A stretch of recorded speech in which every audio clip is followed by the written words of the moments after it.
We got an insight this week into the potential divisions within the Conservative Party. MP Danny Kruger has been criticised by many members of his own party for his remarks about the family. Let's have a listen.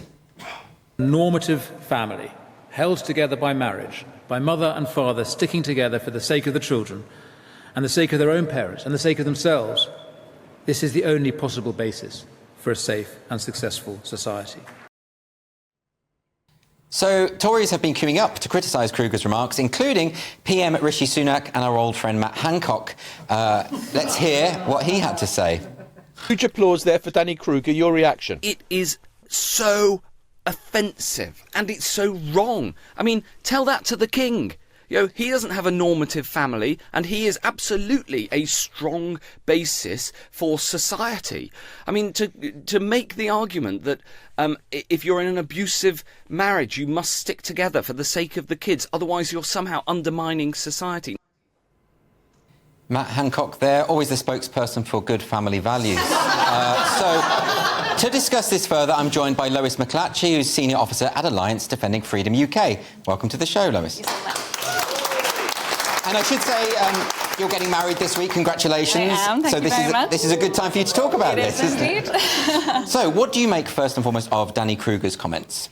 Saying that we should support the family in society is just about the least controversial thing that you can ever say. Everybody cares about their family. This is something that we know and is a long-term truth that families do prosper, they make up society. And for a Conservative MP to say that we should do more to support family units is, again, the least controversial thing to say. So it's bizarre. Well, he's a Conservative.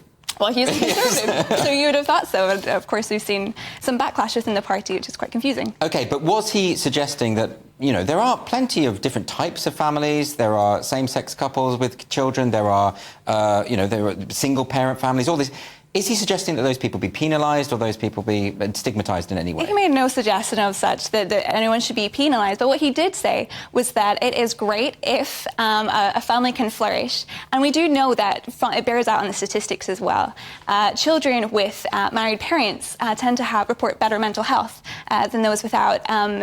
Families flourish for the sake of women and men as well. Women suffer less acts of violence if they are married, and men perpetrate less violence when they are married. These statistics bear out in the truth. However, there are, I'm sure you're aware, marriages that don't work, that are abusive, where, you know, people to stay together is a genuine risk.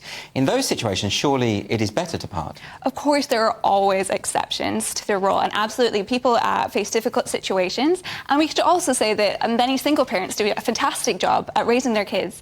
But that doesn't mean that there's anything wrong or offensive about saying that we should support the structure which enables people to flourish most, and that's the family. And to silence him and say that he, and Matt commented that would lose the party vote for a generation.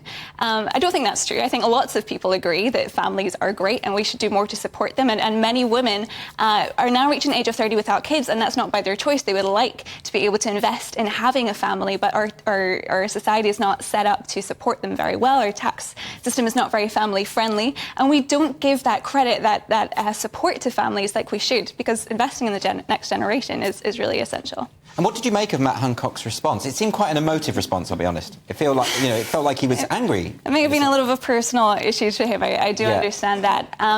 But to say that these values, these very basic, fundamental family values, will lose the support for the Conservatives is just utterly wrong. The Conservatives have been moving away from supporting the families for 13 years, and it's not brought them any success. I suppose people see this sometimes as hypocrisy. You know, we could go back to John Major's campaign, his Back to Basics campaign about family values, at the time that he was having an affair with Edwina Currie. And these kind of things, when they happen, I think it makes people very sceptical about the validity of politicians who are not practising what they're preaching. That's fine, but to then put that value onto the rest of society because it didn't work out in his marriage, to say that it is offensive to support others in their marriages is utterly wrong.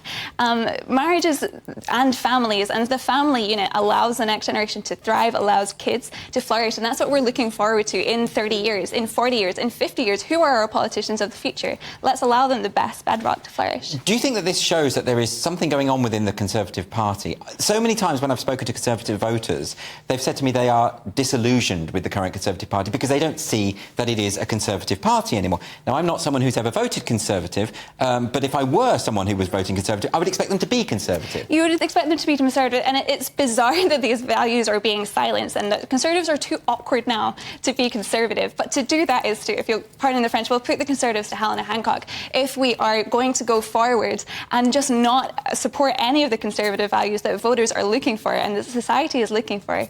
So do you think the two parties are too close together in their approach, Labour and the Conservatives? I think we can exist when we're kind of commentating and when we're looking at these things in a Westminster, a London bubble where we have very elite values and an elite look in society. We need to go down to outside of London and what normal people are looking at.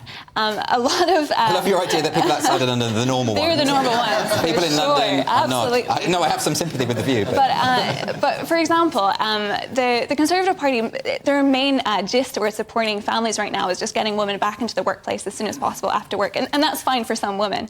But a lot of women would like to have more time to invest in their children and stay at home. And that would be something that they would enjoy, benefit from, and society would benefit from. But they're given no incentive and they're given no encouragement or support to do so.